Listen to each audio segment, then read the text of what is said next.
सत्ता में, लेकिन सबसे पहले बात ईरान और अमेरिका के बीच युद्ध वाले तनाव की करते हैं, जिसमें वार्ता और युद्ध दोनों के दूसरे राउंड पर सस्पेंस बना हुआ है। इस्लामाबाद में एक बार फिर से बातचीत की कूटनीतिक कोशिश हो रही है, लेकिन इसको लेकर अब तक कुछ भी साफ नहीं है।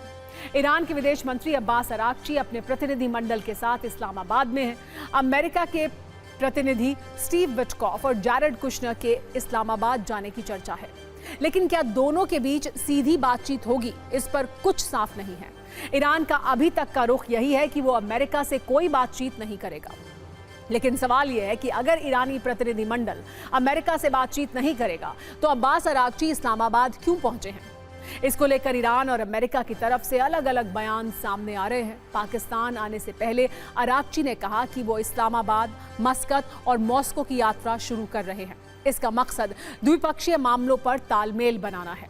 यानी ये संदेश देने की कोशिश हुई कि अराक्ची की यात्रा का एजेंडा अमेरिका से बातचीत नहीं है।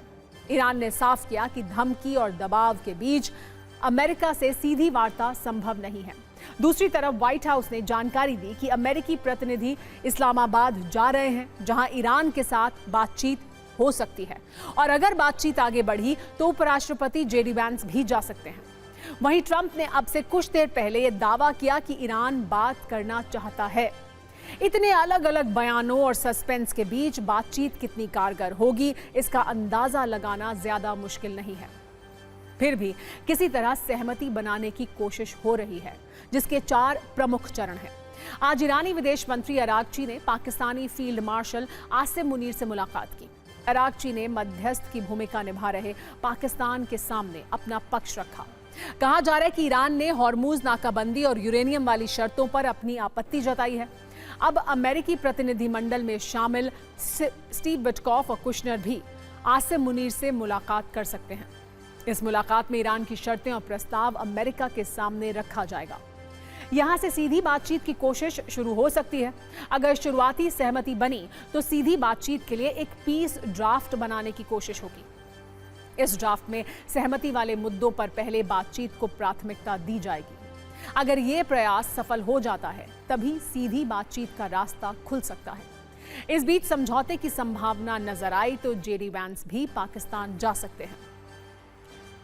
ईरानी डेलीगेशन ने पाकिस्तान के प्रधानमंत्री शहबाज शरीफ से भी मुलाकात की। इस बैठक में भी फील्ड मार्शल आसिम मुनीर मौजूद रहे, लेकिन बातचीत को लेकर ईरान के रुख में कोई बदलाव नहीं दिखा।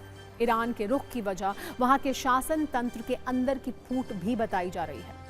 वॉल स्ट्रीट जर्नल की खबर के मुताबिक ईरान में इस वक्त सत्ता के 2 केंद्र बन गए हैं। एक उदारवादी गुट जिसमें राष्ट्रपति पेजेश्कियान और अरागची जैसे नेता हैं, जबकि दूसरे गुट में IRGC कमांडर अहमद वाहिदी जैसे लोगों का प्रभाव है। उदारवादी गुट बातचीत से युद्ध को टालने का समर्थक है, जबकि IRGC कमांडर ये चाहते हैं कि वो सैन्य ताकत दिखाकर अपनी शर्तें मनवा लें। राष्ट्रपति पेजेश्कियान की प्राथमिकता ईरान की आर्थिक हालत को सुधारना है, तो वहीं IRGC ईरान की सैन्य शक्ति से कोई समझौता नहीं चाहती। यही वजह है कि ईरान का प्रतिनिधिमंडल अमेरिका से सीधी बातचीत न करने की बात कह रहा है।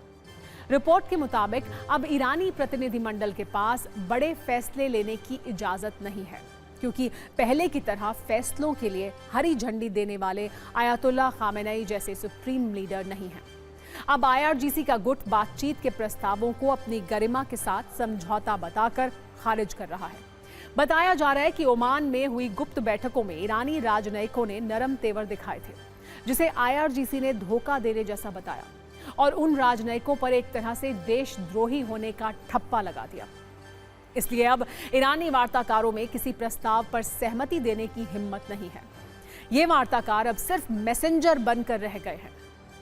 बातचीत को लेकर IRGC के इन तेवरों ने ट्रंप का टेंशन बढ़ा दिया है, क्योंकि वो जल्द से जल्द युद्ध का फाइनल समाधान चाहते हैं। अमेरिका के नियमों के हिसाब से ट्रंप के लिए युद्ध का वक्त खत्म होता जा रहा है। दरअसल कानून के मुताबिक कांग्रेस की मंजूरी के बिना अमेरिकी राष्ट्रपति लंबा युद्ध नहीं छेड़ सकते। ट्रंप ने ईरान के खिलाफ 28 फरवरी को युद्ध छेड़ा। 2 मार्च को ट्रंप ने अमेरिकी संसद को सूचित किया। युद्ध शुरू होने के 60 दिन के अंदर कांग्रेस से इजाजत जरूरी है। 1 मई को सैन्य तैनाती की समय सीमा खत्म हो जाएगी। इसके बाद सैन्य तैनाती को आगे बढ़ाने के लिए कांग्रेस की मंजूरी चाहिए। खबर है कि ट्रंप खुद को युद्ध को लेकर संसद का सामना नहीं करना चाहते हैं। इसीलिए वो 1 मई से पहले युद्ध का फाइनल समाधान चाहते हैं, फिर चाहे वो वार्ता से हो या युद्ध वाले विध्वंस से हो। इसका मतलब यह है कि अगले 24 घंटे में बातचीत से बात नहीं बनी तो युद्ध फिर शुरू हो सकता है। इजरायली मीडिया भी इस सीजफायर को शॉर्ट ब्रेक बता रहा है। पीएम नेतन्याहू का बयान भी युद्ध वाले संकेत दे रहा है। उन्होंने कहा कि हमने वादा किया कि पश्चिमी एशिया का चेहरा बदल देंगे, अब हम वही करने की कोशिश कर रहे हैं। राष्ट्रपति ट्रंप से मेरी बात हो रही है, वो ईरान पर सैन्य और आर्थिक दबाव बना रहे हैं।